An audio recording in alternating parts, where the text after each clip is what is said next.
CNN, U.S. President Donald Trump is doubling down on Afghanistan, despite his own admitted instinct to withdraw from America's longest war.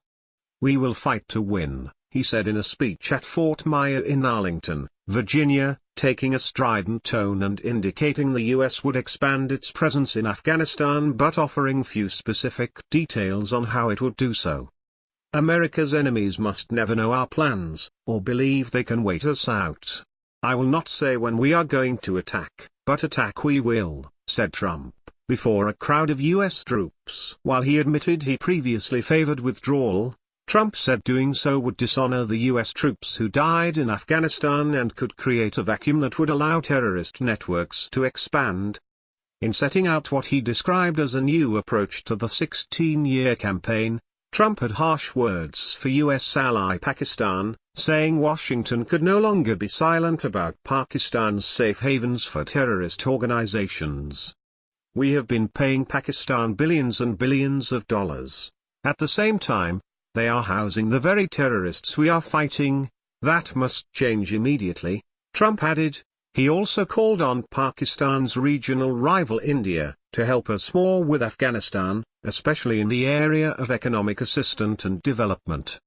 "We appreciate India's important contributions to stability in Afghanistan, but India makes billions of dollars in trade from the United States and we want them to help us more with Afghanistan, especially in the area of economic assistance and development."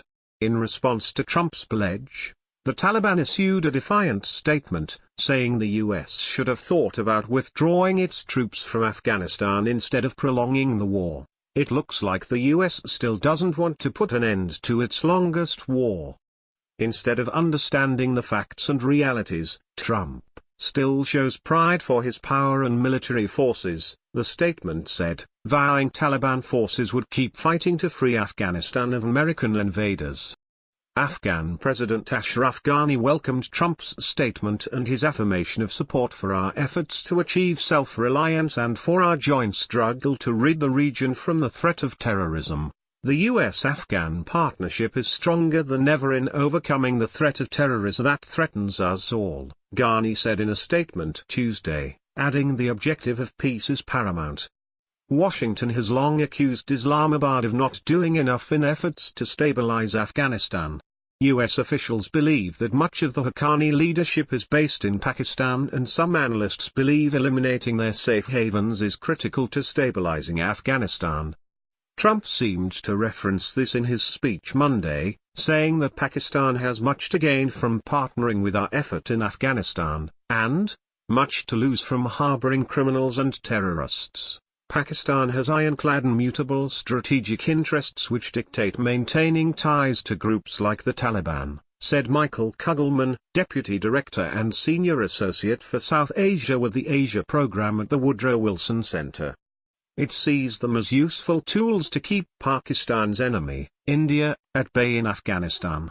Taking a tough line on Pakistan is not a new idea," said Lahore-based defense analyst Hassan Askari Rizvi. "Trump just appears to be more categorical and clearer than previous administrations."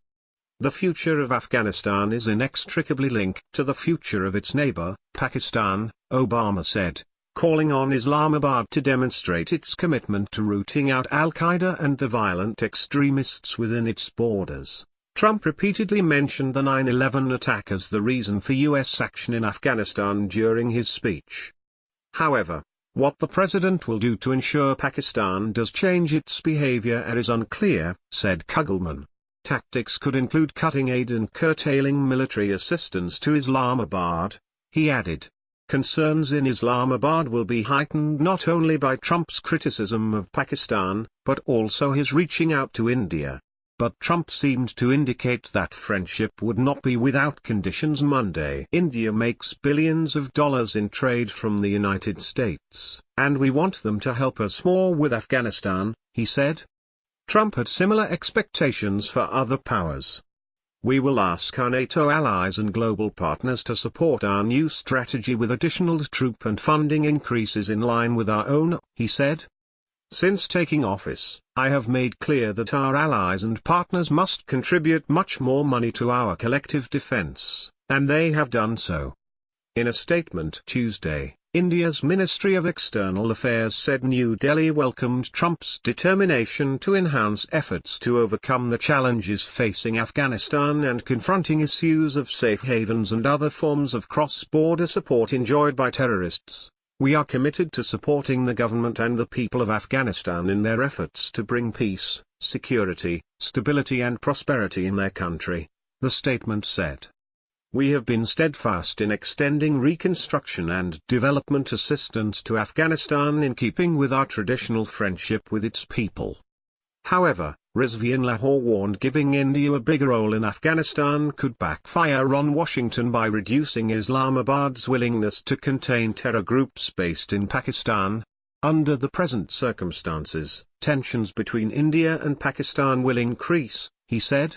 Greater Indian involvement in Afghanistan doesn't only put it in competition with Pakistan, but also China, which has been investing heavily in both countries as part of its One Belt, One Road economic program. Trump did not mention China once during his speech Monday. New U.S. strategy took time. Trump has previously expressed reservations about the seemingly endless U.S. military commitment in Afghanistan and questioned the objectives of staying there. The president reached a decision on the future of the U.S. strategy in Afghanistan on Friday after months of deliberation. Trump's decision comes as Taliban militants have been resurgent in recent months, posting a series of recent gains against Afghan government forces, which are backed by a U.S.-led coalition of NATO allies. The United States first invaded Afghanistan on October 7, 2001, as part of Operation Enduring Freedom. The Bush administration accused the country's then Taliban government of sheltering al-Qaeda leader Osama bin Laden, who had masterminded the previous month's September 11 terrorist attacks. The Taliban offered to hand over bin Laden for trial, but only to a third country, rather than directly to the United States. Washington refused the offer and launched air and ground attacks, joined shortly thereafter by U.S. allies.